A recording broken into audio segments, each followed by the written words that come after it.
এবার এই চলবে এই পথসভার বেশ কিছুক্ষণ। এবার আপনাদের সামনে বলছেন বাদুড়িয়া আইএসএফ সংগঠনের বাদুড়িয়া বিধানসভার সহসভাপতি এবং অন্যতম কর্মী আপনাদের সামনে বক্তব্য রাখছেন মাননীয় রমজান গাজী সাহেব। ধন্যবাদ সঞ্চালক মশাইকে।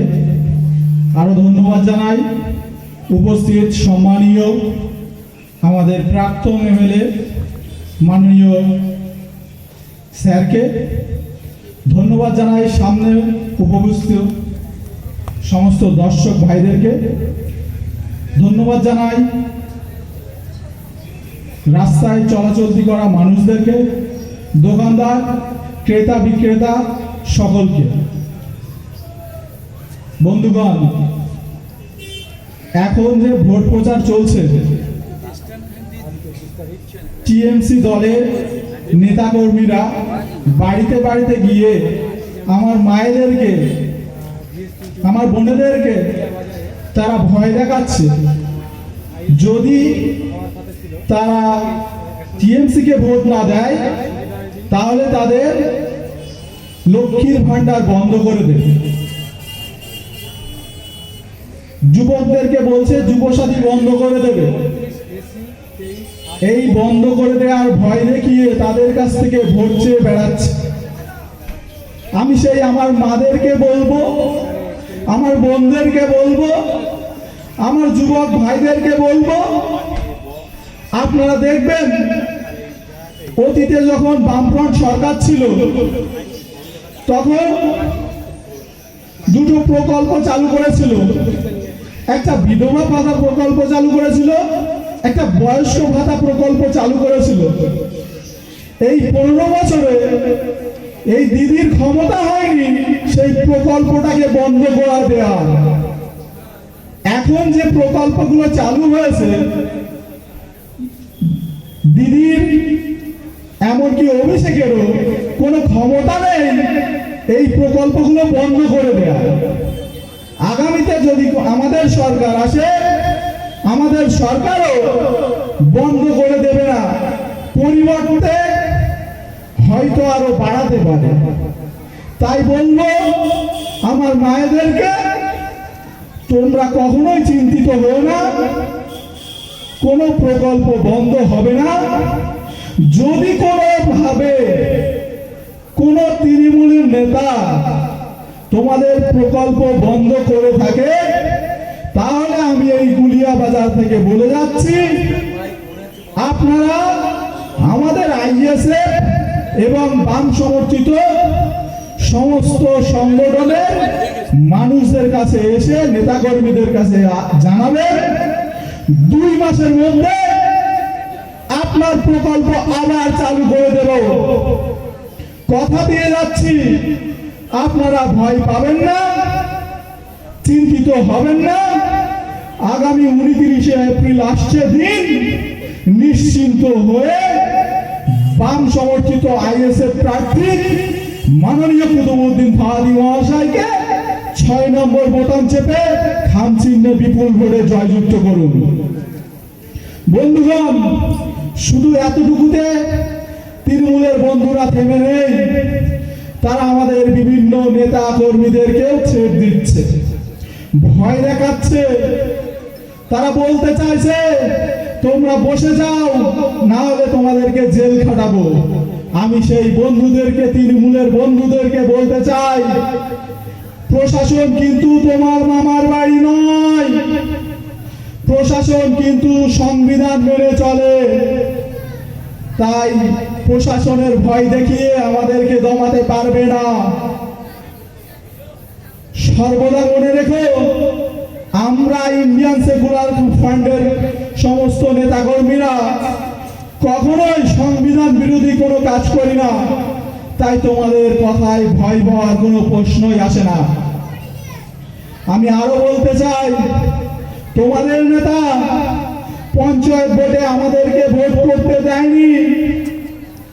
পঞ্চায়েত ভোটে যেখানে যেখানে ভোট করতে পেরেছিলাম সেই সকল জায়গার ভোটগুলো ওই দিলীপ কুমার গিয়ে আমাদের নেতাদেরকে মেরে তোমরা সার্টিফিকেট কেড়ে দিয়েছিলে।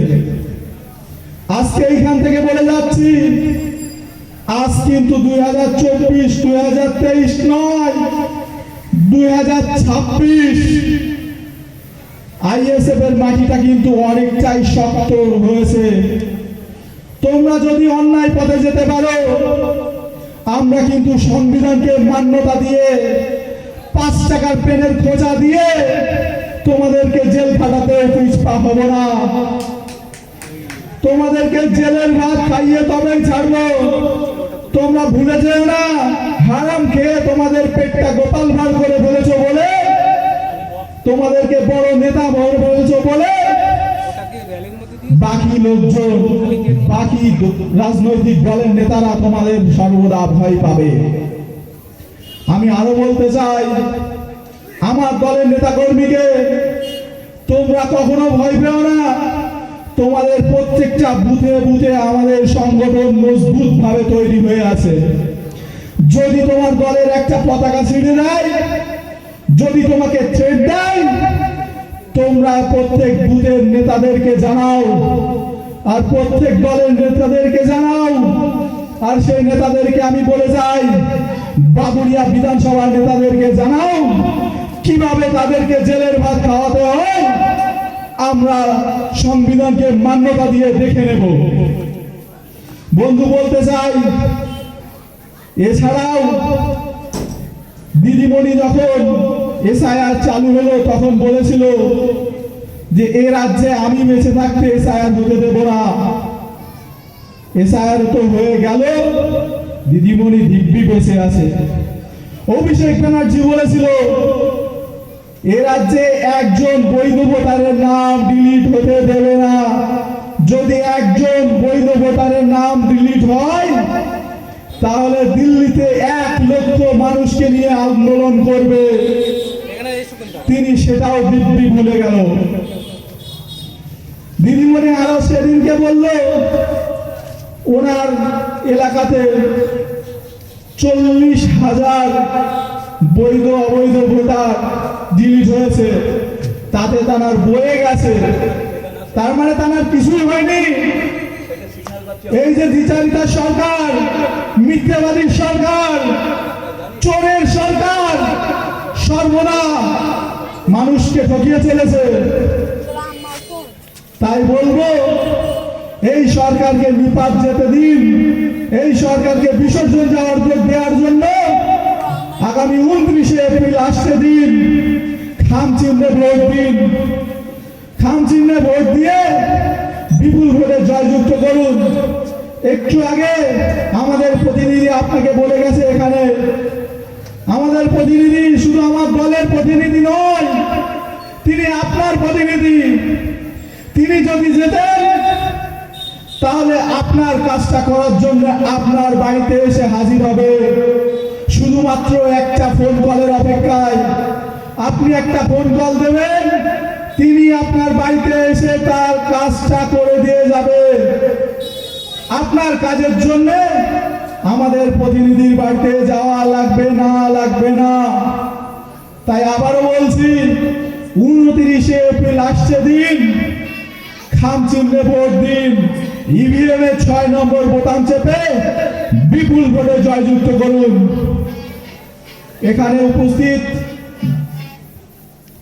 আমাদের সিপিআইএম এর প্রাক্তন এমএলএ সাহেব আছেন, আরো আমাদের আইএসএফ এর নেতারা আছেন, তারা বক্তব্য রাখবেন।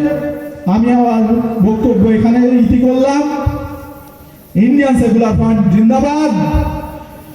নওশাদ সিদ্দিকী ভাইজান জিন্দাবাদ।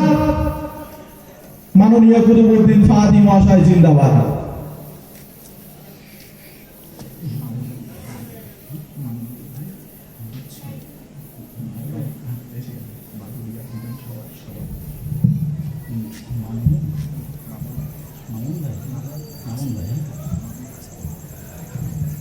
এবার এই বাদুড়িয়া বিধানসভা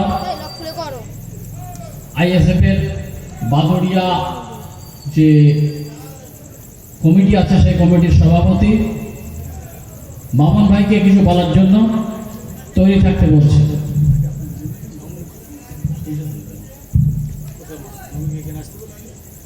এখানে আসার জন্য অনুরোধ করছি, আপনি আপনার বক্তব্য রাখার জন্য এখানে চলে আসুন।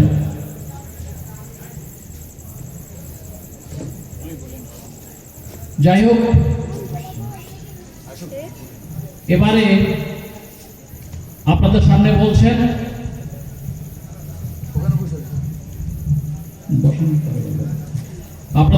বলছেন আমাদের বাদুড়িয়া বিধানসভা প্রাক্তন বিধায়ক এবং আমাদের সকলের নয়নের বনি অর্থাৎ স্যার মোহাম্মদ সেলিম রায় মহাশয় আপনাদের সামনে বক্তব্য রাখছেন।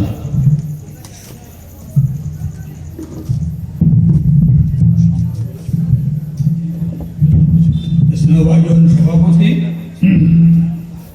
আইএসএফের নেতৃবৃন্দ এবং কুলিয়ার নয়াবস্তিয়ার আশেপাশের এলাকা থেকে আসা সাধারণ মানুষ, সবাইকে শুভেচ্ছা জানাচ্ছি। খুবই ক্লান্ত, বেশিক্ষণ বলার ইচ্ছা নেই, বলবো না। আইএসএফের একজন ভালো বক্তা মামুন খুব ভালো বলে, শুনবেন আপনারা। 4টে থেকে দাঁড়িয়ে রোড শো করতে করতে আমরা উত্তর কুলিয়া শেষ করে এখানে এসেছি। মূলত আজকে সভাটা করা হয়েছে প্রার্থীর জন্য। প্রার্থী বলবেন, কিন্তু এর পরেও কাকড়াছড়ি আবার যেতে হবে, একটা সভা এরকম আছে। আবার বাগজোলা, ওখান থেকে বাগজোলায় যাবেন রাত 10টায়। স্বাভাবিকভাবেই মাত্র 26 দিনে সমস্ত 273টা বুথ কভার করা খুবই কঠিন, অবাস্তব, তবুও উনি করছেন। আমি শুধু 2টো পয়েন্টের উপরে বলবো, 2টো কি 3টে। একটা হচ্ছে তৃণমূলের পক্ষ থেকে একটা প্রচার চলছে খুব সন্তর্পণে, যে আইএসএফ মানে হচ্ছে মুসলিমদের পার্টি। আইএসএফ প্রার্থী টুপি পরে আছে, দাড়ি আছে, অর্থাৎ মুসলমানদের যে লেওয়াজ, লেওয়াজটা উনি মেনে চলেন। আপত্তি কি আছে, অসুবিধা কি আছে? দলটার নাম হচ্ছে ইন্ডিয়ান সেকুলার ফ্রন্ট, অর্থাৎ ভারতীয় ধর্মনিরপেক্ষ ফ্রন্ট, মানে হচ্ছে সমন্বয়, অনেকগুলো সমন্বয়।